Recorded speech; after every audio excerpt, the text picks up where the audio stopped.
કરું છું. મારો આજનો વિષય છે મહાત્મા ગાંધી.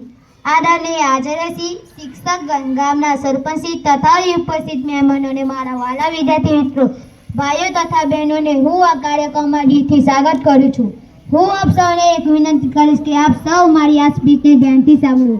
મહાત્મા ગાંધીનો જન્મ 2 ઓક્ટોબર 1879ના રોજ પોરબંદરમાં થયો હતો. તેમનું પૂરું નામ મોહનદાસ કરમચંદ ગાંધી, તેમની માતાનું નામ પુતળીબાઈ હતું. બાળપણમાં તેમણે હરિશ્ચંદ્ર નાટક જોઈ અને સરળની વાર્તા વાંચી.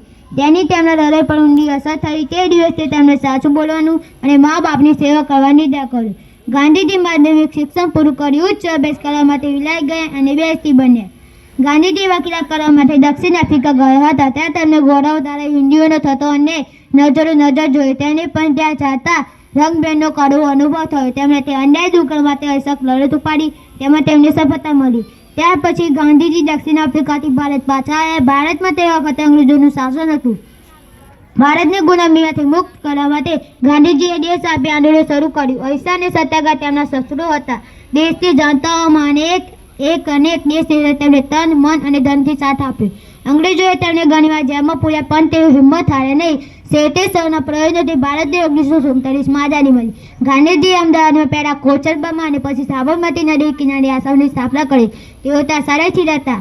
ગમે તેટલું કામ હોય છતાં તેઓ સવાર સાંજ પ્રાર્થના કરતા. તેઓની પ્રાર્થના સભામાં અનેક લોકો આવતા. તેમણે કવિ નરસિંહ મહેતાનું ભજન વૈષ્ણવ હતું. તેને જે કંઈ અતિ પ્રિય હતું. તેઓ દરરોજ જીત્યો ગોતતા. તેમણે પોતાની આત્મકથા લખી છે, જે સત્યના પ્રયોગો નામે જાણીતી છે. તેમના પત્નીનું નામ કસ્તુરબા હતું. તેમણે પણ ગાંધીજી આઝાદીની લડતમાં ઘણો સહકાર આપ્યો હતો. 30 જાન્યુઆરી 1948ના રોજ ગાંધીજી દિલ્હીમાં પાછા સમમ જતા હતા. ત્યારે નાથુરામ ગોડસે નામે એક યુવાને તેમને ગોળીઓથી વીંધી નાખ્યા. આથી વિશ્વભરના લોકોને ભારે આઘાત લાગ્યો. તેમની સમાધિ પણ દિલ્હીમાં આવી છે, જે યાદગાર તરીકે ઓળખાય છે.